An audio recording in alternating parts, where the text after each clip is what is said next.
What is it for? For creating new conscious self, new culture, new human being, and new society. So that is where that education should lead to some action. Next slide, please. Now, all this integrated view together, we can now say education is expected to bring empowerment. And what is an empowerment? Empowerment is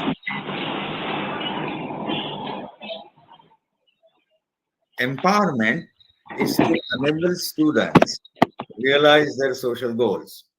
And what are the social goals of a student? NEP और बोलते NEP और I request all the participants to mute yourself, please. Mohite sir. yes yes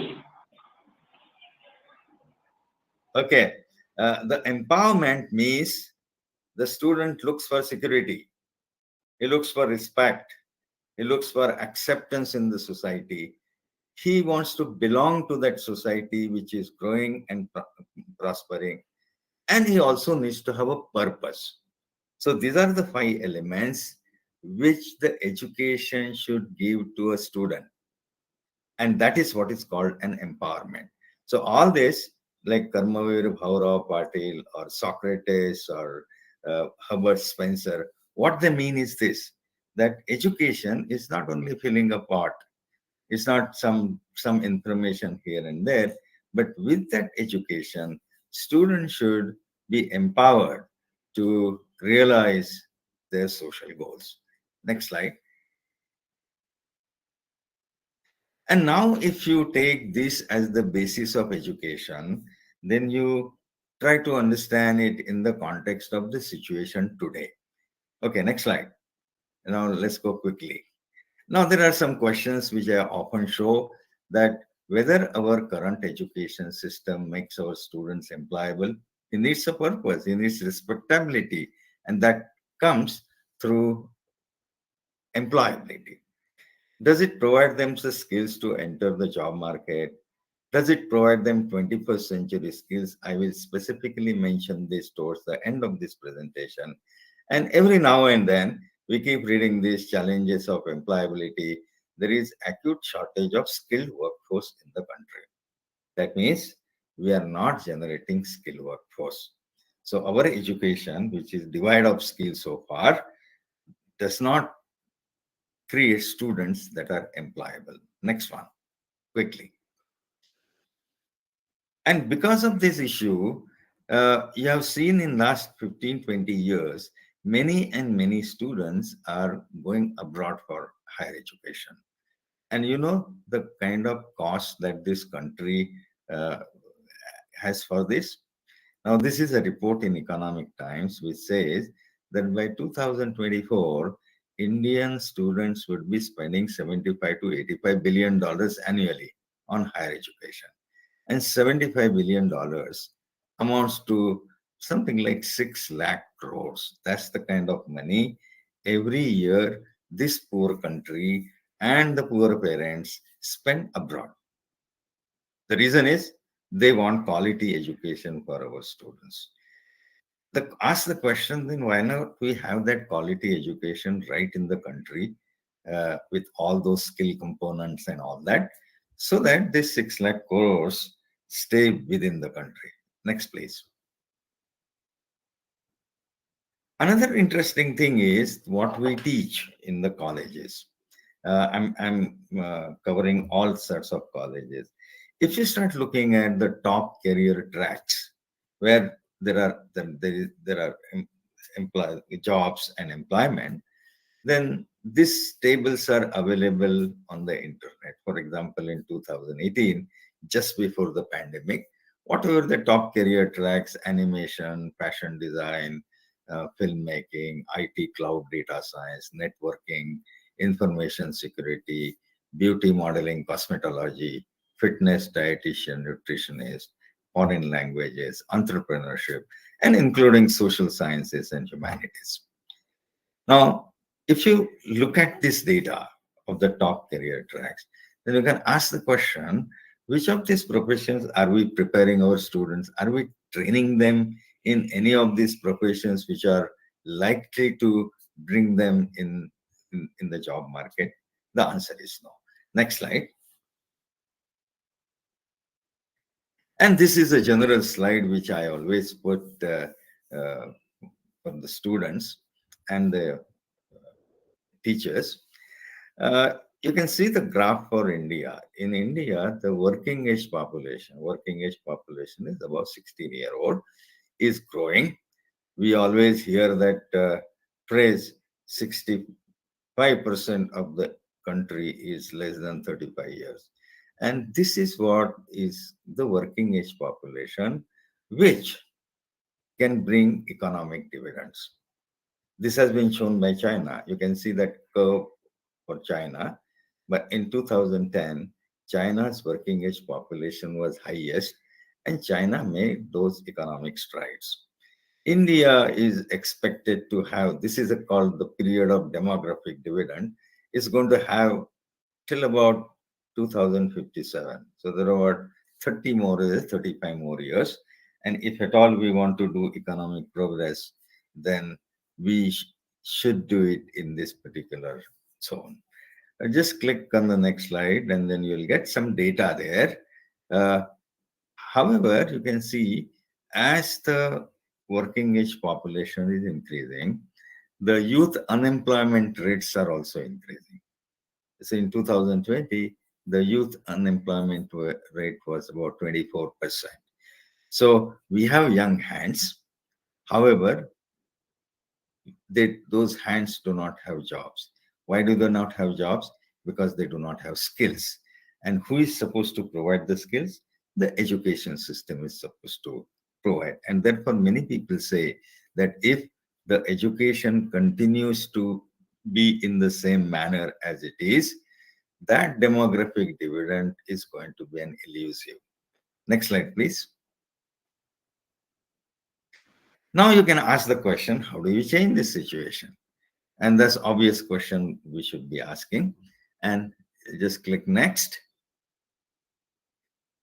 The obvious answer is change the education system.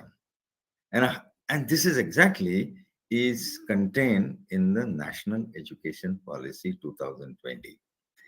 Now, this changing of the education system, what NEP does, it provides a framework which is absolutely disruptive. And it's supposed to, in next 10, 15 years, we need to implement this policy in totality. This year, some efforts have been done. These are only for the curriculum framework, some syllabi, but again, lot many things need to be done in that context. So let me just put forward to you my views on this. Next slide. Now, this is extremely important. This policy has two main elements. Uh, and those are, the first element is next. Next. See, this is a policy. This is the only policy so far. You know that India has seen about 20 in the past, right from 1835 till this policy came in. But this is one policy which recognizes that circular relation between education and economic development. What does it mean? You can see in this diagram, education feeds into economic development. How does it feed in? The first issue is the education should create the human capital, the skilled human capital, and that skilled human capital is going to be useful for the economic development. The second is the higher education systems should create new knowledge, and that new knowledge will create new economic opportunities, and that's the way the economic development takes place. So these are the two issues, the education to economic development. And once the economy develops, then the economy will invest in the education for improvement of the quality and quantity. So this is that circular relationship. And the second issue, important issue in this policy, and this is where I'm addressing it to the students and teachers, Next one. This policy is in favor of demand side stakeholders. What do I mean by this? Education has two types of stakeholders. One are supply side stakeholders. Who are the supply side stakeholders? The teachers, universities, colleges, these are the supply, they supply education. What is the demand side? Demand side are the students, their parents, the society, the industry. They want certain kind of an education. So this policy underlies that the demand side stakeholders are going to be important in the implementation of this policy. So there are two important issues that the education must feed into the economic development, and that economic development will create those jobs and all that, which will satisfy the aspirations of the demand side stakeholders, the industry, as well as the society and the students. Now, next slide, please. Let's quickly go through this. Uh, Now, when I made a statement that economic development improves education, we get lots of information in the news. But however, we don't analyze it. This is one information. Every year we keep getting this information that QS ranking of the world university, IIT Bombay is within 200, and ISC Bangalore is within 250. And which are the best universities in the world? Well, you can just do that exercise.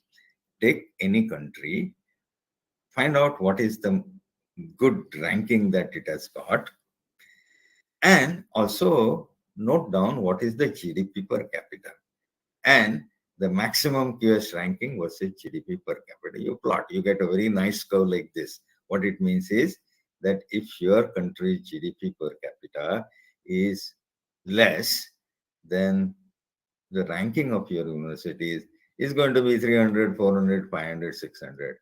If the GDP per capita is more than 20,000, 30,000, $40,000 per annum, then you have a chance to get within 100, 10, and top universities. It's just not that Indians have got a very wrong impression that we are so great that we don't need any money. We can get our universities in the best of the university brackets.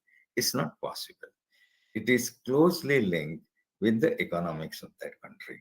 And now India's GDP per capita is $2,400. And correspondingly, our ranks are 250,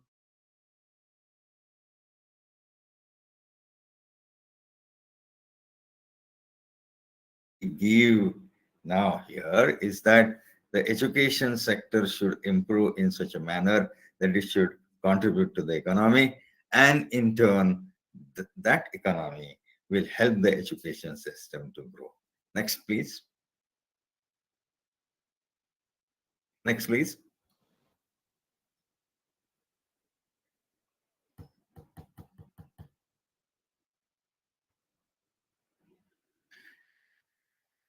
Oh, previous one. So this is where the NEP 2020 comes in. Now, the initial policy document is some 450 plus pages. Later on, it was shortened to about 70 pages. However, if I have to just state in one line, what is NEP 2020? It means multidisciplinary education with emphasis on vocationalization, skill development, 21st century skills, society connect. When I say society connect, it also includes the industry connect, and provide for flexibility and teach some Indian values to the students. This is all is that policy. But each of this word is very, very important. Next, please. And as in the beginning, it was said, this transformation, what we expect in next 10, 15 years, can be grouped under two. The structural reforms, I'm not going to deal with those structural reforms here. They're still being debated. The schemes are still being worked out. But this year, some part of the academic reforms we have started doing. And what are the academic reforms? Are with skills, employability, entrepreneurship, 21st century skills, society connect through effective academic programs, pedagogy, and assessment methods. Now, in Maharashtra, only the curriculum framework has been adopted, whereas the pedagogy, assessment methods, and all that, they are still to be implemented. Next. Now, every time we talk about that the policy demands that there should be multidisciplinary education. Why? This issue has to be explained to the students. Now, there are several reasons why we need to go for multidisciplinary education. The first one is it eliminates the fragmentation of education. It eliminates those narrow specializations. We know the way the world is going ahead, the way the technology is increasing. Sooner and sooner, the jobs, some jobs are getting eliminated. And in order to stand up in this changing scenario, you cannot be specialized in a narrow domain. You need to have a broader perspective of everything. So if you are a science student, you should know little bit of economics, little bit of sociology. You should have that appreciation. If you are a arts student, you should have a appreciation for economics. You should have appreciation for science, and so on and so forth.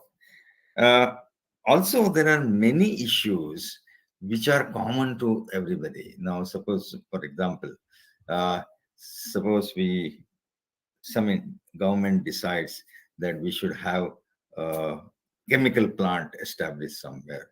We can see what is happening in Konkan. Now, in order to support or oppose any such thing, you need to have a good knowledge of environment. You need to have good knowledge of science. So anybody cannot say that I will just work in my shallow domain and I will start making statements on something else. You cannot do that. Second thing is students get to choose their subject courses and programs if you offer them a bigger basket, and therefore the students can carve out their own path. And this is extremely important. Now, I'll give you one example in my own house. My daughter wanted to do physics, so I said, go ahead and do it. Her fellow students, the other classmates, they said, no, no, you should do engineering. Now she was in trouble whether I should do physics or I should do engineering. Uh, Now this is at the level of 12th standard. Now 12th standard is not that mature age where a student can make a choice, and that choice he will have to continue throughout his life. This is what it is. So I suggested to her that forget about IIT, forget about all this, go to BITS Pilani. They offer dual degree. At a given time, you can do a degree in physics and degree in electrical engineering or a degree in computer sciences. Why don't you do that? You'll have to study double, that's fine. But in just about 4 or 5 years, you'll get 2 degrees and then you decide. By that time, you're going to be mature enough to decide what career path you will take, whether you are going to be a physicist or you are going to be a researcher, you are going to be in the industry. So look, it gives a choice to the students. So right in the early stages, we should introduce students to a variety of subjects. Next one. Now the last statement is important. Students study from the viewpoint of more than one discipline. Now take for example, in sciences, there is a way to classify the matter.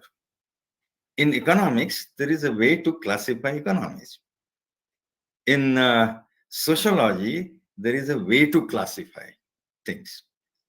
Now, is there a unique pattern in it? The way we classify, let's say, plants in botany, the way we classify elements in chemistry, way we classify the economics in economics. At the end of the day, there is a unification at some level. Also important, I'll give you one example. When you study physics, you have that great uncertainty relationship. In economics, there is a uncertainty relation. Now, there is a commonality. Okay. Okay, and next, Hello. please. Now, this has been the trend Hello, world. hello.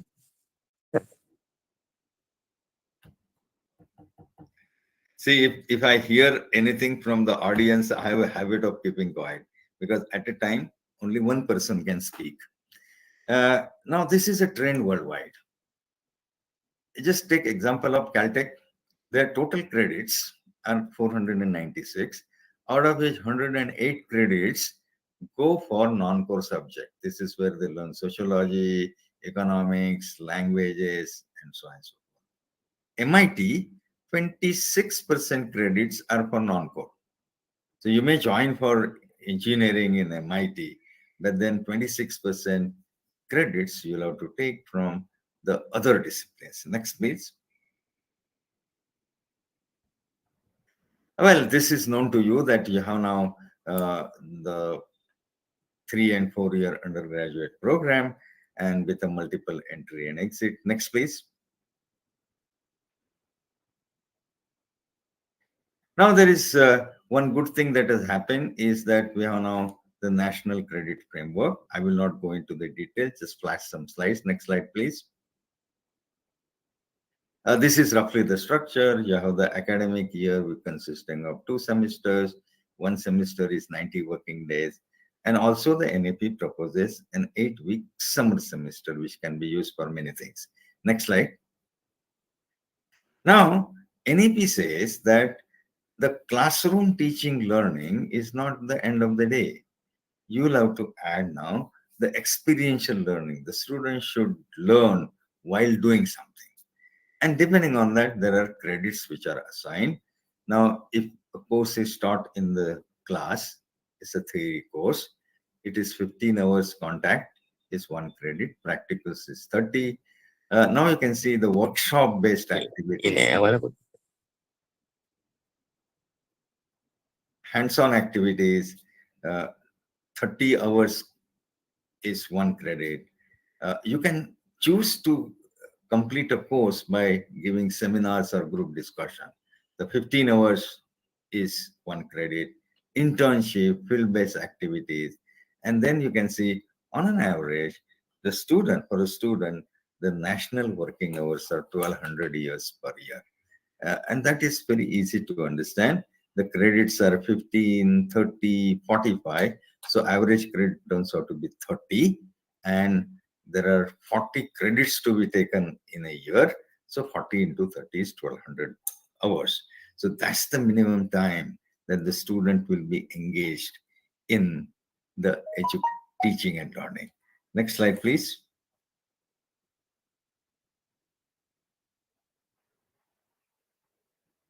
Yeah, go on. I'll just, yeah, you click next, click next, click next, click next, click next. Fine, fine. Now, you also know this, that in the first year, you take a skill course, then you can exit with the undergraduate certificate. In the second year, you also have a skill course, then you exit with the undergraduate diploma. Third year, you have a bachelor's degree. And if you continue for the fourth year, then you can have the bachelor's degree honors or bachelor's degree with research. Most important thing that has happened here is that skill education has been brought into 4 year courses.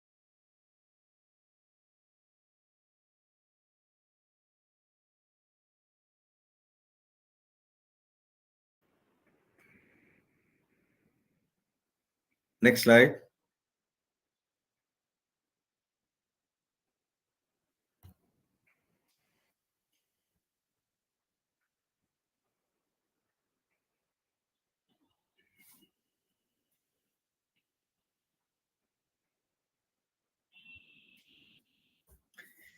Oh no, previous one.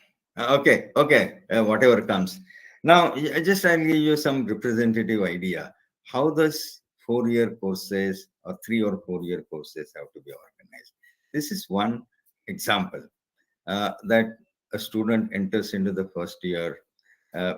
We give him a floriculture as a skill course. He can exit with a certificate. He continues in the second year.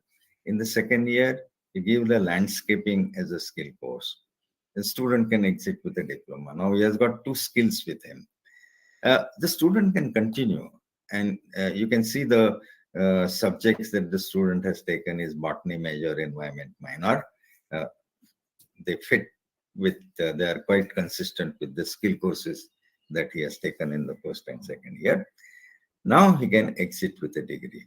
Now this person has the theory knowledge and also two skill components with him. And that is where his value in the market goes up. He need not go for a job. He can start his own startup and things like that. That's different. Suppose he has got a research mandate, then he can go for research and complete fourth year and exit with. Well, there is a raised hand. Can I quickly finish this and come back? Okay, next slide, please. Just skip those slides. Keep sweeping. Okay.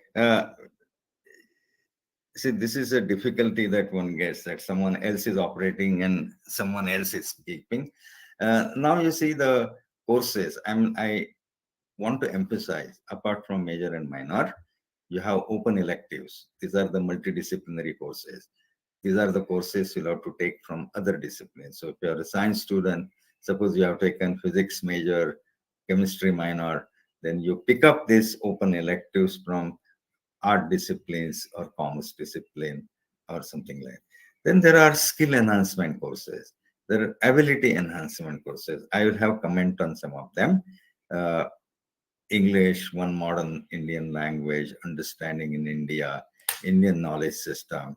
And there is a lot of stress given on internship, field project, where the students can get hands-on training. Next, please.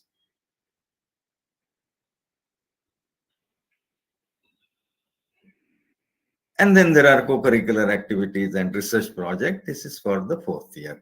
Now you can see that, okay, how the credits, no, go ahead. There is, how are the credits organized, at least in Maharashtra? Now you have some credits for major and minor, 3-year degree and 4-year degree. But you can see the open electives, which are areas multidisciplinary courses. I got 12 credits. Skill enhancement courses, 14 to 16 credits. Ability enhancement, 14 credits. Internship, 10 credits. Co-curricular activities, 8 credits. And if you go for 4-year honors degree, then you have research methodology for 4 credits and research product for 12 credits. And then up to 40% credits can be earned through online courses or from other institutes. Now you see the focus here, that there has to be an all-round development of a student. He is not going to be getting specialized in a narrow area, a given major and small minor, but he will also have some flavor of other subjects. Also, there will be skill enhancement. I'll address all the questions at the end. He will have hands-on experiences, internship, field project. He will connect himself with the society. And for research, those who want to have 4-year research degree, they will do the research project. Next, please. Now, I have been visiting several places, and many times I'm asked this question, particularly the teachers and some students. Why do we introduce the Indian knowledge system? There is a definite reason for that. At the same time, in the Maharashtra government GR, the Indian knowledge system appears at 2 places. The first one is a general introductory course for 2 credits. And then in the major subject, there are 2 credits corresponding to the Indian knowledge system. Now, why Indian knowledge system? Oh, go ahead. You can see, I need not say the importance of the Indian knowledge system. Many people have talked about it. Like D.S. Kotari said it 50 years ago, how can we lament the lack of national pride in Indians without first acquainting with the country's phenomenal scientific achievements in the dim distance past? We never talk about the achievements of India, and that is what T.S. Kothari is trying to point out. Next, please. And that statement is extremely important. The Adam Absban of the Apple computers, he said, "It is therefore with some misgiving that today I find myself dealing with Indians, many of whom do not feel proud of their Indianness. Indians are recognized throughout America as technically superior. Since the day Indians learn pride, India will rapidly move out of its third world status to become one of the world's industrial powers." So there is an inferiority complex that we keep carrying with us. And that inferiority complex, let me address in the next slide. We have that technological inferiority complex. See, if you ask yourself a question, any educated, uneducated person, why do I buy a foreign made thing? Because we don't believe in our own technology. The reason for not believing in it is that the history of our technology development, we feel, is last about 100 years. Whereas the Western countries were developing technologies for 500 and 600 years, and therefore they have mastered the art of technology. So this is that inferiority complex that Indians do carry with them. Next, please. And therefore, how do we remove this technological thing? We need to give the historical perspective to our students that it is not only when after British came to India we started doing science. We were doing science for 200, 2000, 3000 years before.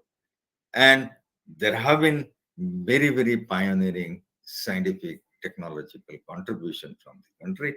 We need to tell our students. Next. And that's the way we celebrate the Indian achievements, regenerate the confidence that we were doing science, technology, philosophy, or even economics in the past, and we are doing it at present, and we shall do it in future. So it should be taken as a continuity. It is not just that British came and then imposed certain systems and then we started doing it. We are doing it forever. Next, please. Now I'll just flash through slides, which are very specific. We know India's mastery over metallurgy, chemistry and metallurgy. This statue is from Indus civilization. These are all your rustless iron. This is the Nataraja, the great bronze thing. This is 99.7% pure copper statue of Gautam Buddha, 4th century. How did they produce that pure quality of copper? Why the Indian iron is rustless? These are the questions our chemists, physicists, and metallurgists and chemical engineers should know. Next slide, please. You know that India had a great weaving industry. Uh, there's some information I would like to give you. The mummies, which are in the Egyptian tombs, dating about 2000 before Common Era, they are found wrapped in the finest quality of Indian cotton. Now you can see that the Indian cotton, 2000 BC, it was exported. Next. Next slide. You see the water management. Indians had developed about 20 water conservation systems. Where are our civil engineers? They're not supposed to know about it. The Harappan civilization, Mauryan civilization, Chola Empire, Kakatiya Empire, Maratha Empire, they all realized the importance of water and articulate it in terms of different systems of conservation. Are we not going to take it to our students? Next. Now, this is one issue. This is the Ramappa temple. Last year, it got the World Heritage status. Why did it get it? This is temple which was built in the 13th century, uses sandbox technology. The pillars are embedded in a sandbox so that if there is an earthquake, those pillars will get protected. This is the modern technology, how to protect structures from the earthquake. And this was used in the 13th century temple.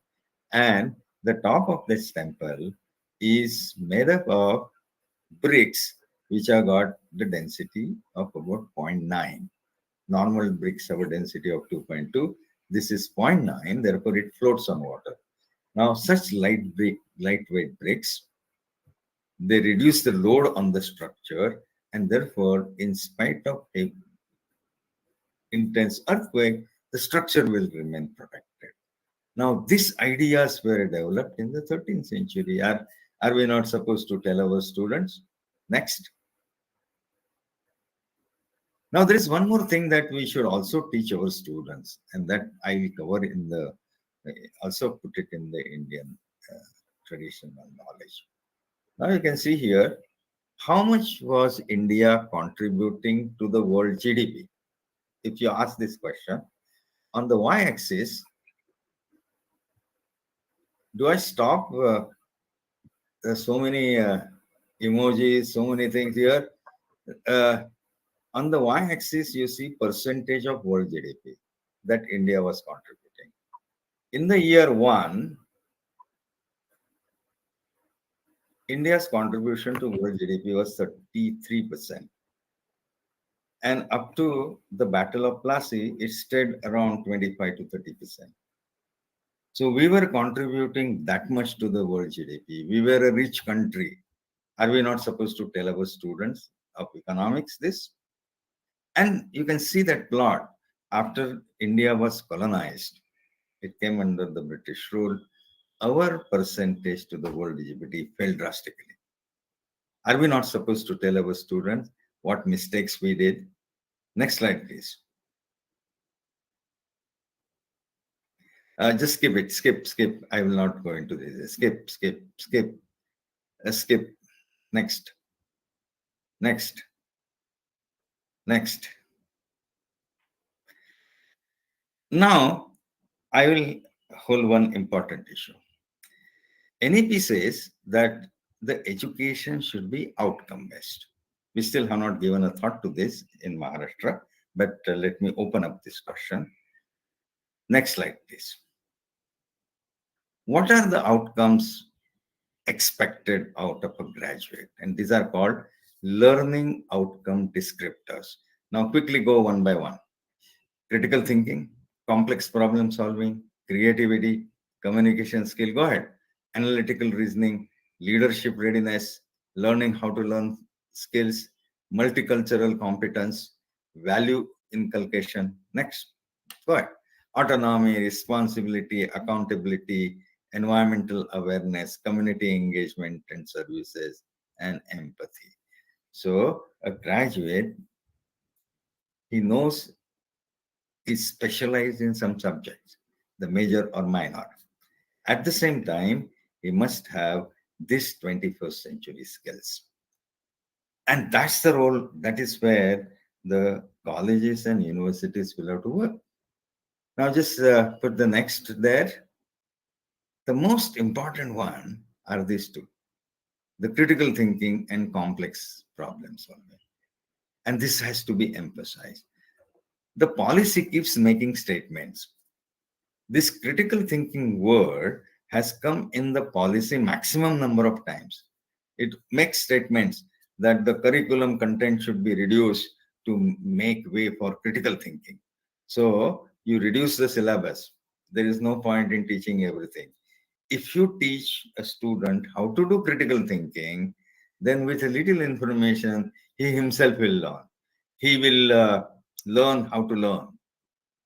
And along with that, once he has developed the critical thinking, he can solve complex problems.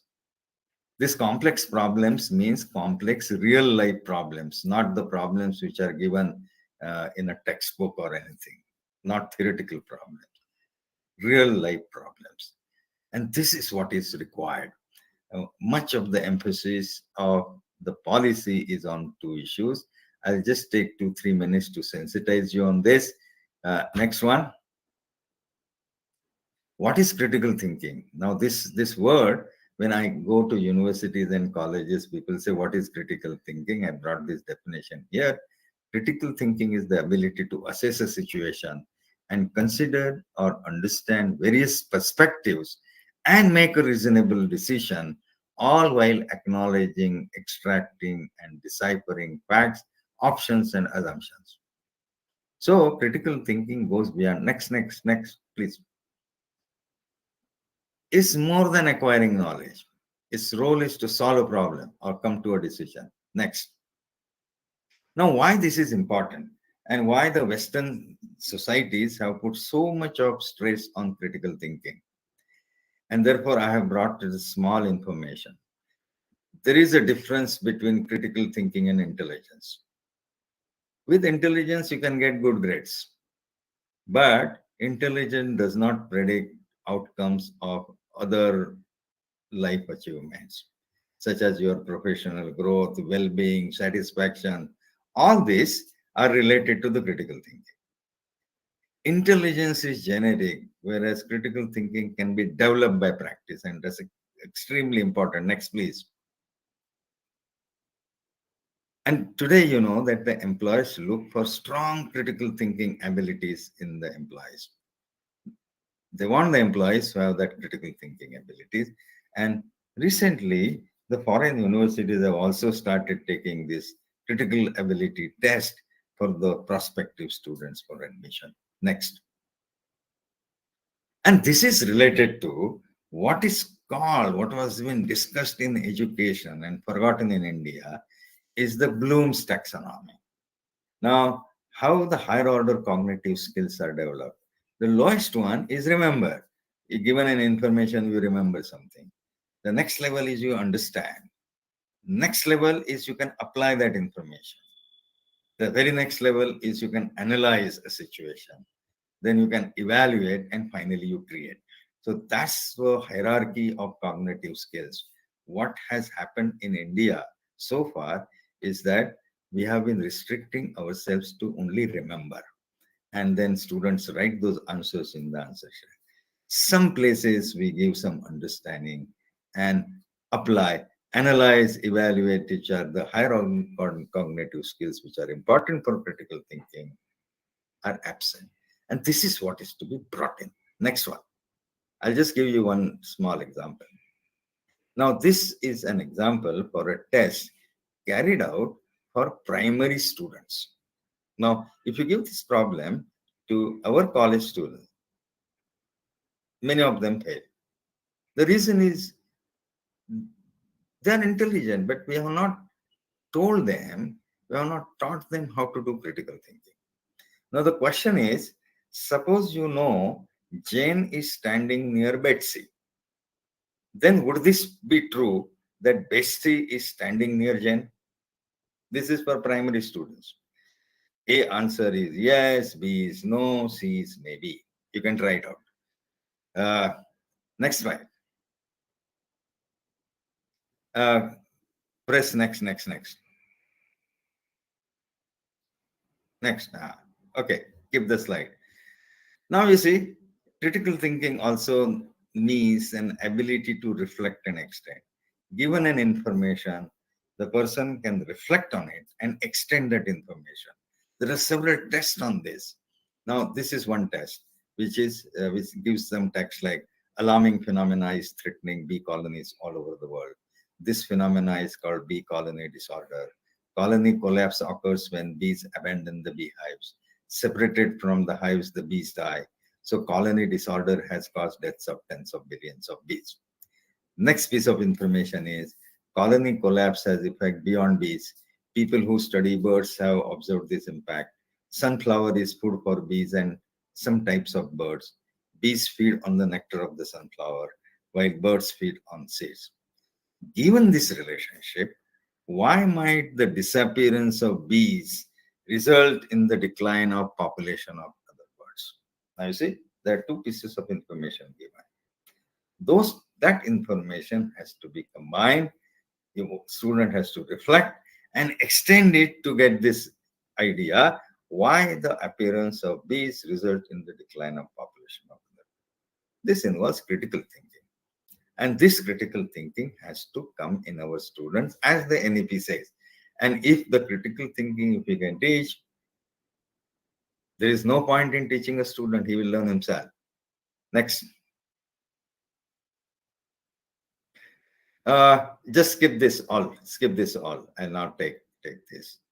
Uh, this is just to, okay. And finally, okay, society connect. Now, this is something extremely important. This is fostering social responsibility and community engagement. Next, please.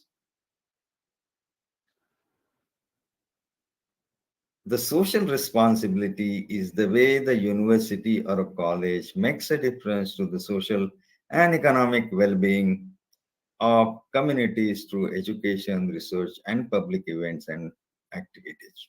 I brought it from the Manchester University's website. Okay, next, please. Now, just to tell you how much indifferent we are to our own society. Now, I have compared here, this slide I have been showing all over the country for last 2 years. The traditional pottery in South Korea and India. On the left side is South Korea. On the right side is India. Now you see, the South Korean potter is sitting with a very clean dress and doing a pottery. My potter in India is with the dirty clothes, is sitting down there. What is the difference between these two situations? That situation is shown at the bottom. That Korean potter he uses electric operated variable speed wheel, whereas my potter uses 2000-year-old technology. That is what makes the difference. And there is no educational institute that has motivated the students that look around in your society and try to solve their problems. We have never done it. Next slide, please. And now UGC puts twin goals of social responsibility, that is educating generations to make the sustainable development goals reality. The sustainable development goals are poverty, food, water, and so on and so forth. And it also says that economic development that enhance social equity while reducing the environmental risk. These twin goals of social responsibility have to be handled by the educational institute. Next, please. And if you look at it, this is a vast field for the entrepreneurship development. We have not understood the importance of this social connect. Next, please. Yeah, just click. I'll just show you some successful people who have done it. Just on the right frame, you can see the Karnataka student Niranjan Karagi. They saw some bad drinking water, so he produced world's cheapest portable water filter, rupees 20, and he gets export orders from Africa. So we are not the only poor countries. No, there are other poor countries. They are also looking for such solutions. And interestingly, on this corner, bottom right hand side, you can see this is the scene what we see on our streets every day. There is a coconut pillar. He uses so much of his energy to peel coconut. We never think that, oh, can I make a machine which will make his life simple? Well, one person of this 140 crore people thought about it, K.C. Sujai. He made small machine and he became a founder of Kapoor Industry, Thrissur. There are so many entrepreneurship opportunity if our students do this social connect, and that's extremely important. Next, please. I'll quickly finish this, and more things to come. Next, quickly, we have implemented this year the curriculum framework, but then there are so many things need to be done there. We need to bring constructivism. We need to bring in the inquiry-based learning. We need to introduce the flipped classrooms. and the whole pedagogy needs to be changed. Next, please. Assessment of the students. Now, policy makes many lofty statements. How the students are to be assessed. They are to be assessed on broad capacities, dispositions. Emphasis should be on the conceptual understanding. Next pick. Creativity and critical thinking has to be tested. Regular formative assessments have to come in, and one has to use technology for achieving many of these things. Assessments, the pedagogy, we still have not implemented. We are still going by the older way. And these are the new things which are going to come up in near future. Next. And then there is going to be structural reforms by 2030. So 7 more years. So present structure of higher education is like this. You have university and you've got affiliated colleges. Now, this picture will have to be changed.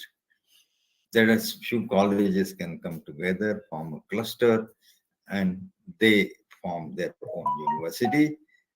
If there is a college which has got enough resources, they can increase the departments and become independent of the university and can become a degree awarding college.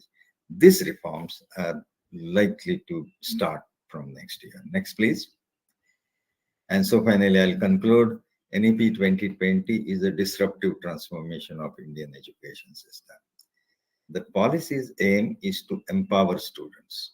Whenever it talks about multidisciplinarity, currently we have taken it in a narrow sense, but that definition also will have to be broadened. And therefore, we must understand the spirit of NEP 2020, why certain things are being asked, why critical thinking, the word has been used so many times, why Indian knowledge system, why all this has to be taught. We should ask these questions and get the proper answers and put them in practice. And finally, uh, this policy, next one, this policy cannot be implemented unless there is a participation by teachers and the students. Uh, and that is where the students, once the policy is made for the students, then the students have to take active part in the implementation of this policy. Next one. And with that, I close this. Sorry, I started late. And also this remote business, talking from here and slides being at the other end, did create a problem for me. But anyway, I have conveyed my. Thank you, sir. Thank you very much. Hello. Yeah, now if you, any questions, I can take up. Hello. Is there any question from the student side?